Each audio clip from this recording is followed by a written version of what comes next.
Good afternoon, ladies and gentlemen. Lovely to see you all here.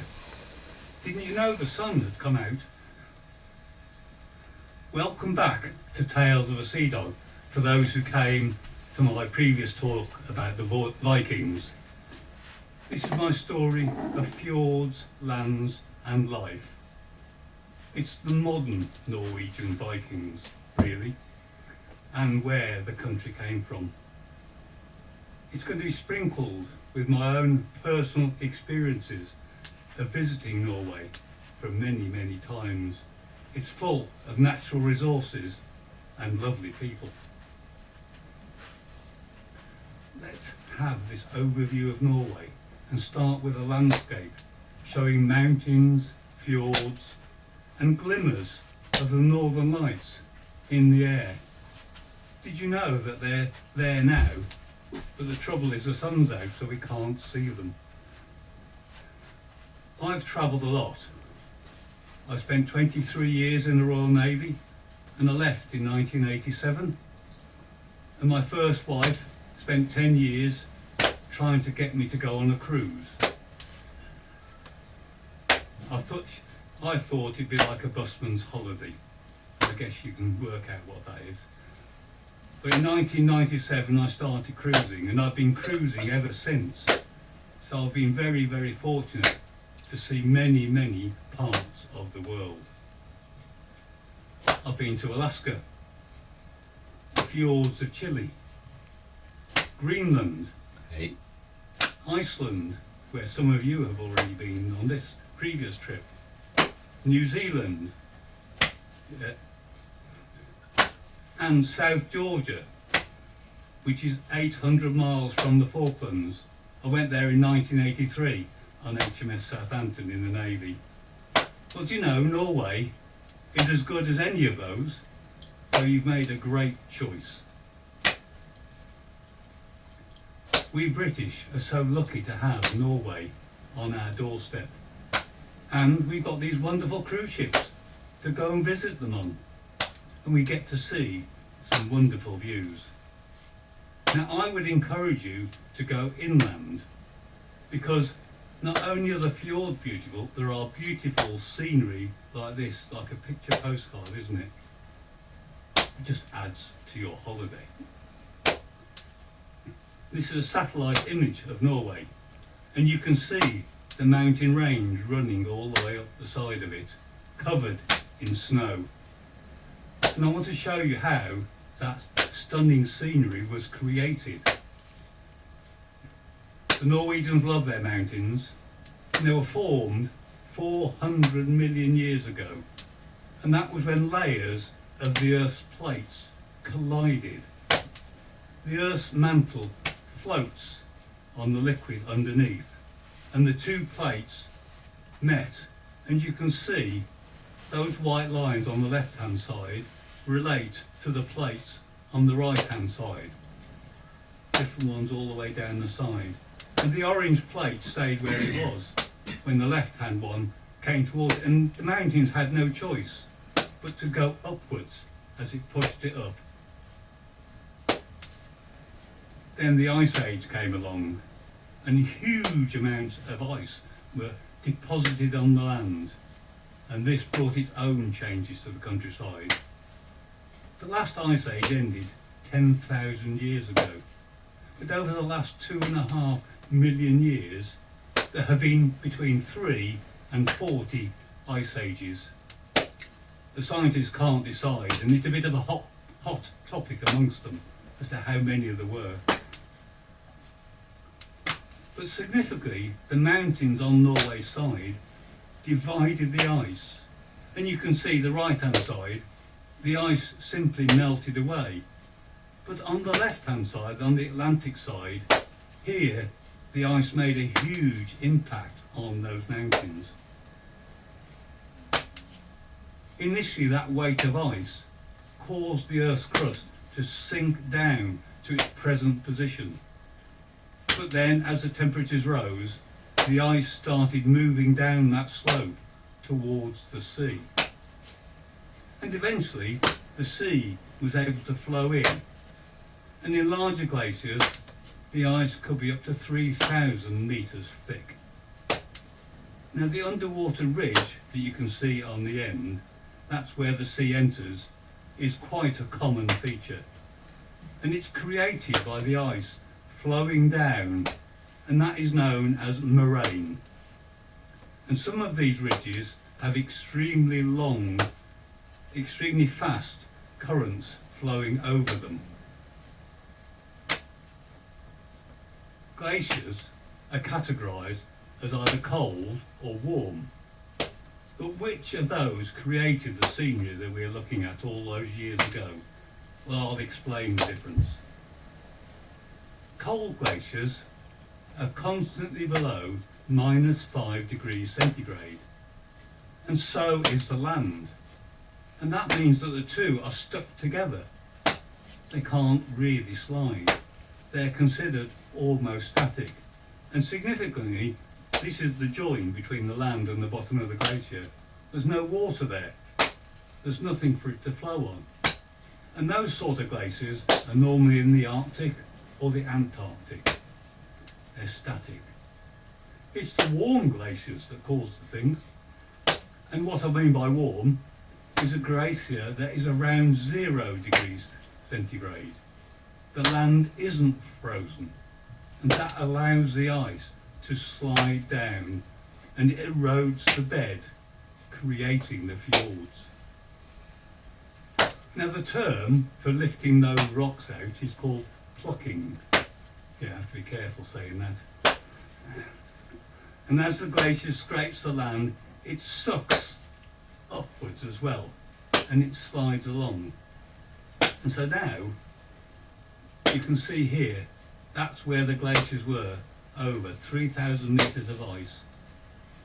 And we have something called post-glacial rebound.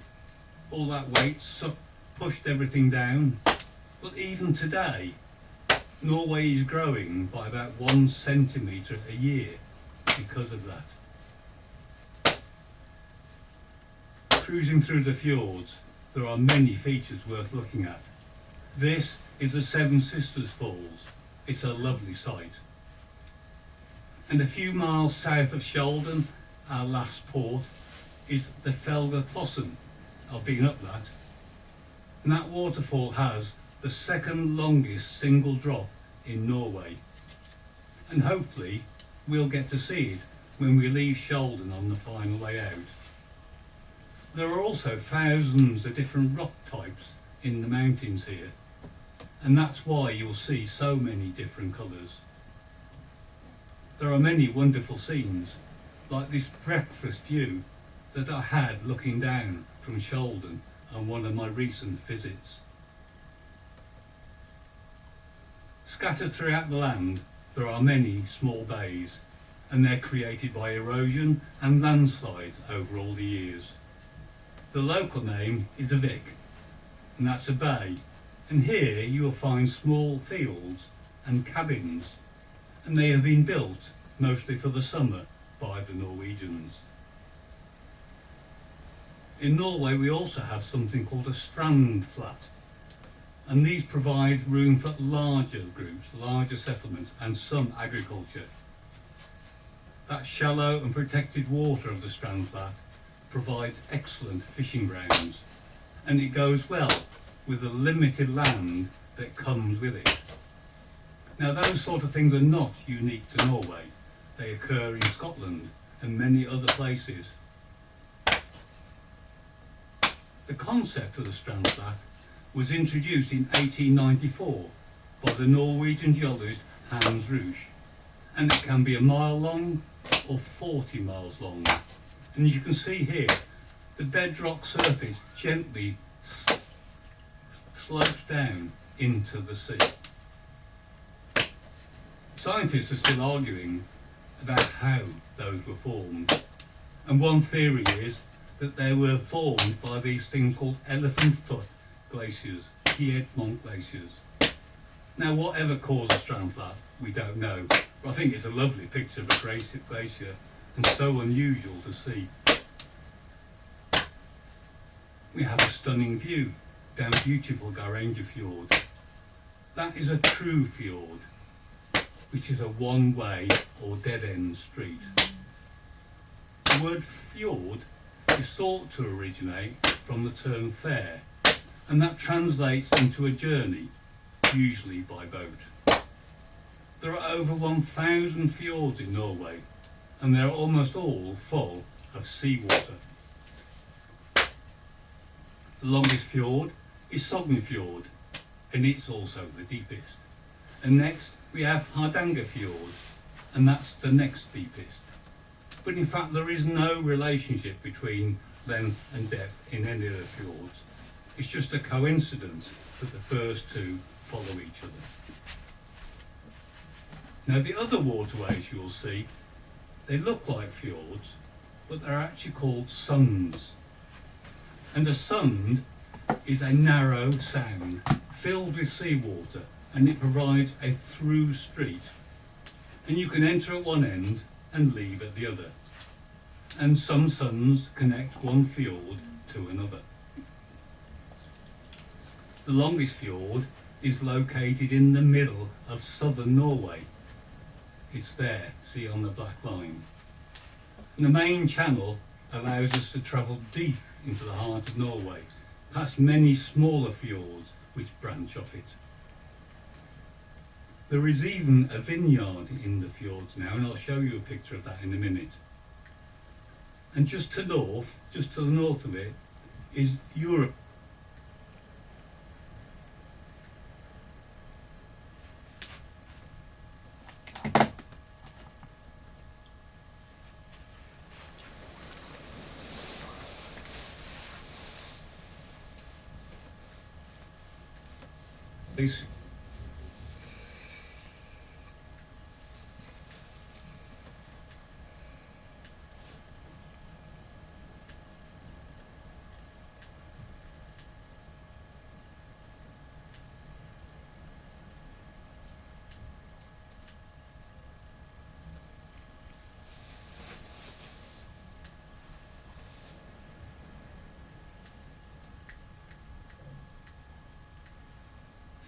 Good afternoon, ladies and gentlemen. Lovely to see you all here. Didn't you know the sun had come out?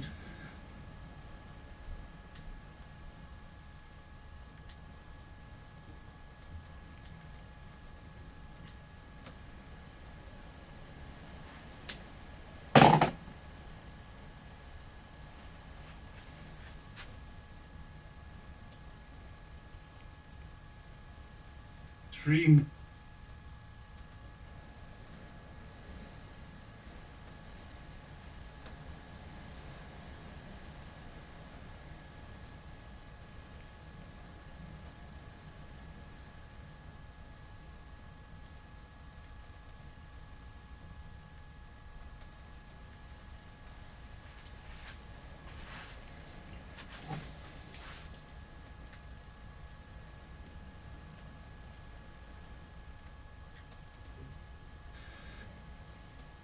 The land is rising as you go into inland. Now underneath there, that is the depth of water that you can see, again from the sea on the left towards the end on the right.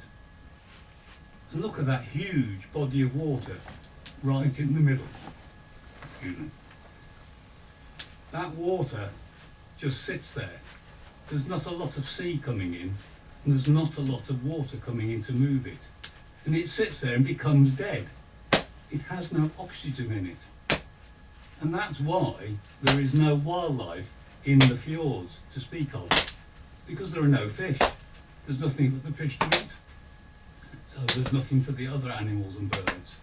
At the beginning, where the sea is, you get lots of wildlife. And at the end, where water comes in from the rivers, you will get some wildlife as well. Now, the fjords provide lovely little microclimates, and you will see lots of fruit farms as well.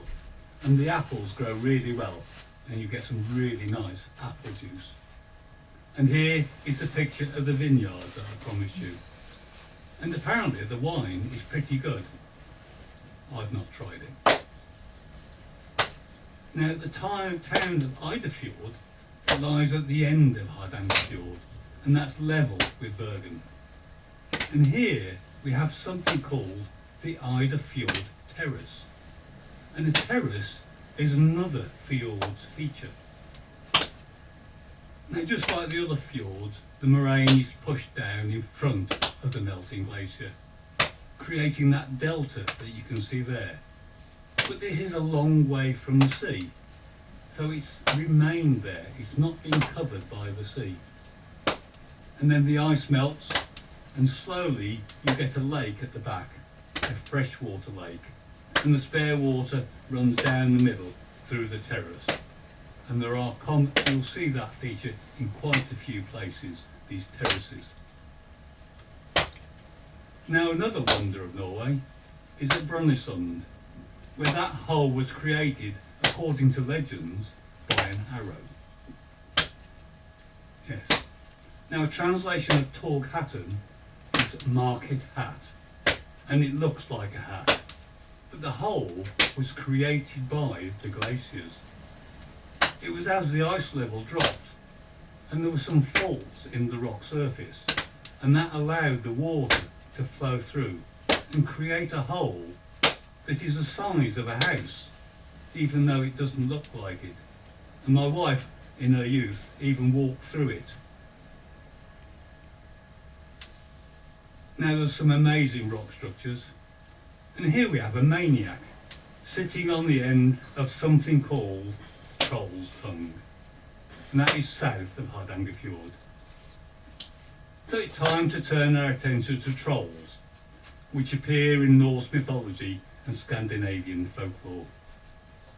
They're often associated with particular landmarks, and folklore tells us that this one was formed when the troll was exposed to sunlight. In Old Norse sources, trolls are described as dwelling in isolated mountains or caves, where they eat granite. They live together in small family units, and they're rarely helpful to human beings. So it's always sensible to be nice to a troll when you see one, and this is me shaking hands with the one you should see in Honningsvåg. Later in Scandinavian folklore, trolls became defined as a particular type of being. Numerous tales tell us they're very old, very strong, slow, dim-witted. Sometimes they're described as man-eaters. Often they live far from human habitation, and they're not Christian. And that is why you sometimes see these warning signs on the side of the road, because they can be considered dangerous to us. Depending upon the source, their appearance varies greatly. They can be ugly and slow-witted, or behave exactly like human beings. Perhaps there's some here with us now. Occasionally you will see them wandering in the woods, like these two down at the bottom there, strolling through the trees near to Bergen in a photograph taken by a friend of mine. It's only if you're brave enough to venture closer, and you then realise these two threatening ghostly beings are the roots of fallen trees. But you can never be sure. In the Lofoten Islands, the trolls have their own small fjord, and it is visited by a few cruise ships and daily by the Hurtigruten. And this is the midnight soul entering Troll Fjord to entertain the passengers. And I think that troll on the left there must have been looking out as the ship passed. Yeah. And the sunlight caught him. Yeah. And he or she got turned to stone. The scenery here is excellent, and there are quite a few sea eagles in this area. This is where I went on my sea eagle safari. So let's move back to reality now. And the geology of Norway has given them quite a few natural resources. Creating electricity from water power started in 1906 with the manufacture of nitrate or fertiliser. Hydropower Now at that time, giống như electricity cái couldn't be khu transmitted đem over á. long distances. So they'd have a Bắt đầu từ factory năm 1956 right khu next đem to the power sau này station. thời tổng thống khu đem And a company called North Hydro was created to manage that industry. mấy. And many people believe that the creation of that helped them to manage another natural resource that will come along soon. Now that electricity can be transmitted over long distances.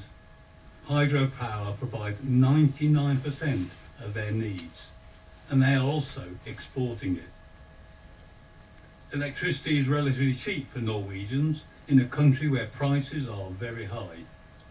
And they also have a policy of making petrol very expensive. That figure is out of date. The only problem now is training Norwegians to switch off the lights when they leave the room. My wife. Electric cars are very popular and they have many charging points. And in fact, there is a waiting list to buy electric vehicles because they reduce the road and tunnel tolls down to zero for that type of vehicle. Now this is us on a recent journey from Bergen with our friends to their cabin. It's in the hills to the north, and we went on quite a few ferries like this lovely little one. And then on our return from that journey, we're waiting to catch a larger ferry across Norway Fjords. The ferries are a way of life in Norway, and they really add to the experience of the place. The biggest surprise for me was that vessel is battery powered. It's charged up overnight using their abundant electricity. And I think it's a beautiful and clean way to travel on a ship called, fittingly, MF Ampere. And at Bergen, they have electric hookups for all the ships, including cruise ships, so that when they're alongside they can switch off their dirty engines. They even have plans for electric robotic ships to deliver containers. Surely Norway must be one of the greenest countries in the world. This cable link between Norway and Britain was completed recently, and unfortunately for Norwegians, their electricity price has now gone up because they're having to pay market rates, and I can assure you they're not very happy about it. But it came as a surprise to me when I looked into it just how many of these cables exist in Europe. Now we move on and look at their other major natural resource, and that was started by the discovery of gas at Groningen in the Netherlands in 1969. Oil and gas has changed their lives, but in the late 1950s, very few people believed that the North Sea could conceal quite so much. Now then, ownership of the seas around has changed considerably. And if you remember at the start, there used to be something called a 3-mile limit. And then in 1962, there was a 12-mile limit. And it was in October 1962 that the American Petroleum Company, Phillips, applied to the Norwegian authorities for permission to explore part of the North Sea within their 12-mile limit. They offered $160,000 a month for the whole of the North Sea. They were turned down. Instead, Norway introduced laws in 1963 and took control of their own oil. And in 1965, they divided the area up into zones. And in 1982, the limit was established at either 200 miles or halfway between the two countries if they're closer. And these are the blocks that they set up. Their laws stated that the government owned all of the natural resources within the blocks. And they awarded licenses, 278 there were on. And they were designed to attract the petroleum companies. Because Norway had no skills in drilling, And in the summer of 1966, they drilled the first well. And of course it was dry. But it was in the Ekofisk field that their oil adventure started, when Phillips discovered oil in 1969. And production started 2 years later in 71. And following that, there were a lot more discoveries. This is the very first platform shown here. And it wasn't really designed to work in the North Sea. And over the years, that design has changed considerably. That's where Ekofisk is. And that was where all the oil was found initially. Drilling is very expensive. Each of those holes costs several $1 million. And in fact, only 1 in 9 holes shows any oil at all, and that's just a bit. And only 1 in 44 shows a bit more. And it's only 1 in 1,000 holes that let the oil flow, and then the champagne pops. It was the oil price crisis in 1973 that made offshore drilling viable. The price of oil rose from $3 to $12 a barrel. And in the UK, we actually issued petrol rationing coupons. I remember having them, but we never used them. And this picture here, this is probably one of the most famous in Norway, because the man offering his fare there, that's the King of Norway, travelling on a tram, trying to pay his fare to the conductor, who was trying not to accept the money. They love their king, is it any wonder? And the other benefit of the North Sea oil, that we were no longer dependent upon OPEC. How things have changed today. Now you can see all the oil and gas production areas in Europe. Red for gas and green for oil. And 27% of all discoveries are in the North Sea. And those are the blocks today, all around Norway. And each of the coloured ones indicates some activity. There's lots of blocks they haven't released yet. Statoil was founded in 1972, but it has since been replaced by Equinor, but it's effectively the same company, and there are 21,000 people, and that is the government company that runs the oil. These control all the foreign companies. And when they first started, there was a 50-50, half to the oil company, half to the government. But now that's changed slightly, because sometimes fields are not viable, so they have to adjust their amounts. And here you can see all the different oil platforms. The design is changing as they go deeper and deeper. The Troll A platform was built from 1992 to 1995, and this was after gas had been found. And it's called a con-deep platform, and it's got hollow concrete legs, and that allows it to be floated into place. And then when it gets where it's needed, it's filled with water and lowered down to the seabed. It's very tall. This is to give you some idea of its height. You've got the Eiffel Tower and the Empire State Building next to it. And that is sea level. When it's sitting on the seabed, you can't see much of it. And I'm going to show you a short video of how they built it. Just off the west coast of Norway sits the tallest and heaviest object that mankind has ever moved. It weighs 1.2 million tons and stands 1,548 feet high, and it's one of the most complex engineering projects in all of history.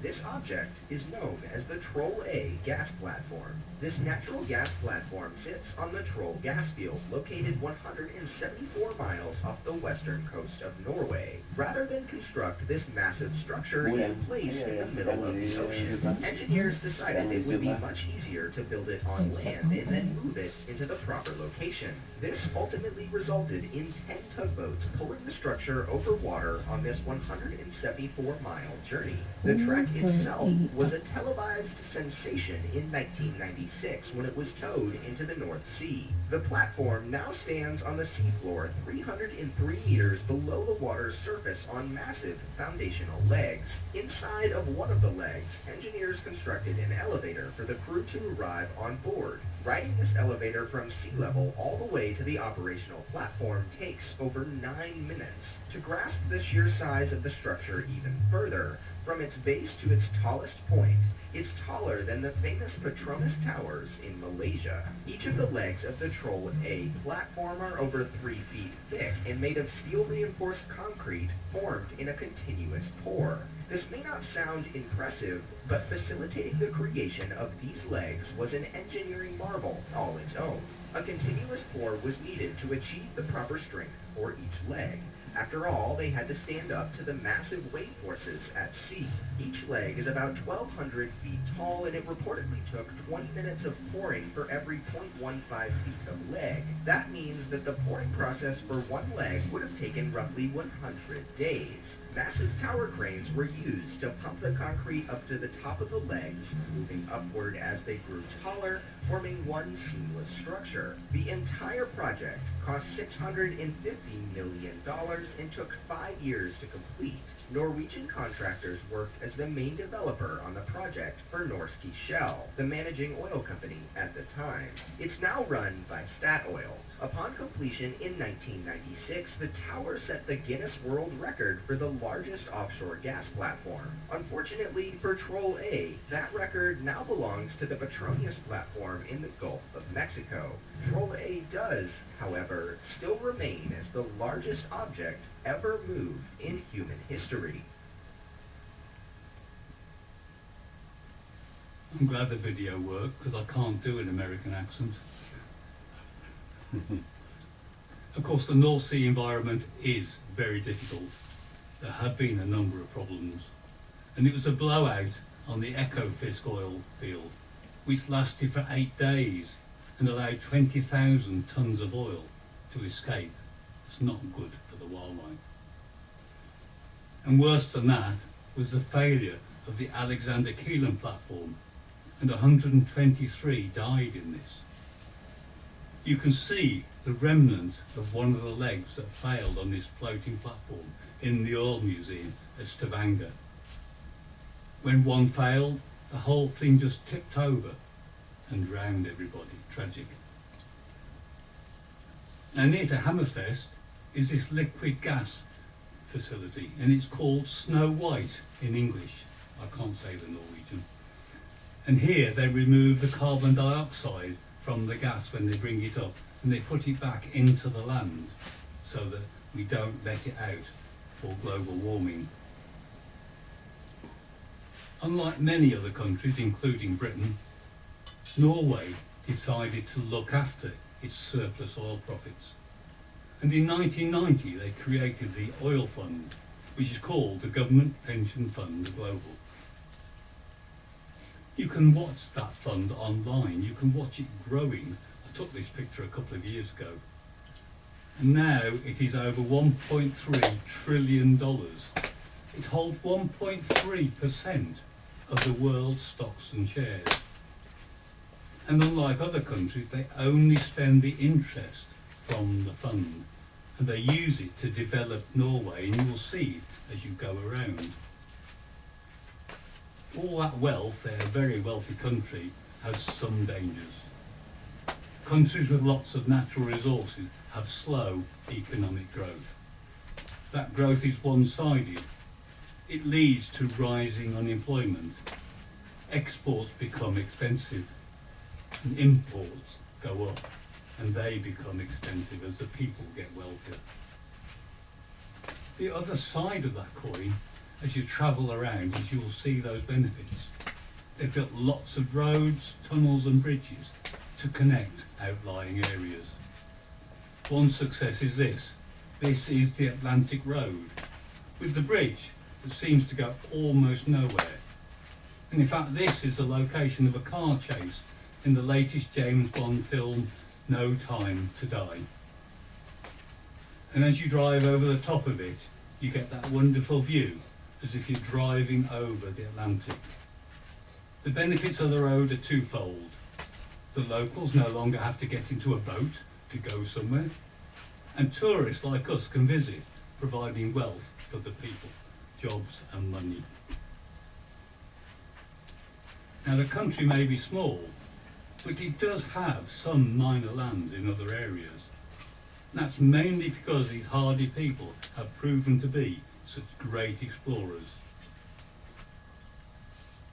In the Viking Age they discovered America in the 11th century, and this is the scientist and explorer Fridtjof Nansen. And on the other hand we have Roald Amundsen. He was an explorer intent on fame and fortune. That's his statue in Tromsø, and of course his greatest feat is getting to the South Pole first. But that's a hook for my next talk in a few days about all of the explorers in Norway. And if you visit Hammerfest, you'll find the Royal and Ancient Polar Bear Society. There is a free museum, and you can join the society for a small fee. There is a deluxe membership, which costs you a little bit more, and with that you get knighted with a walrus's private parts. Needless to say, I didn't join. Norwegian lifestyle is very relaxed. There is a simple approach to clothes. It focuses on practical, comfortable and quality garments. In educational and professional settings, there is no strict code. Norwegians also love their coffee, and they never use instant coffee. It is always fresh ground. And if someone invites you out for a coffee, it has a specific meaning. These words at the bottom say, let's sit down and talk over coffee, and set some time aside for family and friends or colleagues. Oslo is one of the best specialty coffee cities in the world, and is unofficially the home of the light roast. Going for coffee should definitely be part of your Norway experience. I do it all the time. They love being outside, going for short and long walks in the fields, forests and mountains. The typical Norwegian cabin is found in a rural location, quite often in the wilderness. Now the term cabin could describe a tiny little box, or something like this one that I've stayed in. It's got 5 bedrooms and 2 toilets. And this is a picture from the window of that one, taken in the winter, because they can go there. Just stunning scenery. Football and handball are the most popular sports for children. Running, cycling and swimming are also popular, but it is cross-country skiing that should be called their national sport, and they have world-class results in that. Their energetic and outdoor life gives a great head start in Winter Olympics. This is Marit Bjork winning the women's 4x5 kilometre classic freestyle cross-country relay in the Olympics in 2018. They also won the men's cross-country skiing team sprint, and here they are getting their gold medals.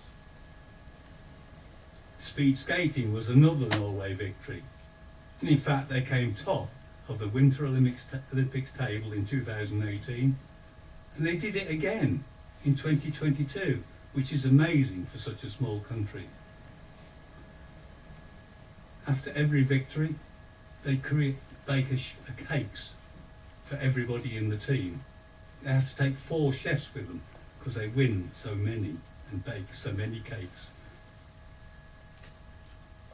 The people are very proud of their flag, and they take every opportunity to show it off. You will see it all the time. And this is the view from the top of Mount Fløyen, looking down over Bergen with that lovely crisp air. I'd gone up on the cable car, and Bergen just looks wonderful down there, and the Norwegian flag makes the picture. But there's a problem with square flags, because in Norway they're not allowed to be up in the dark. If you leave it up overnight, your neighbours will come and complain to you. So the answer is to put up a triangular one.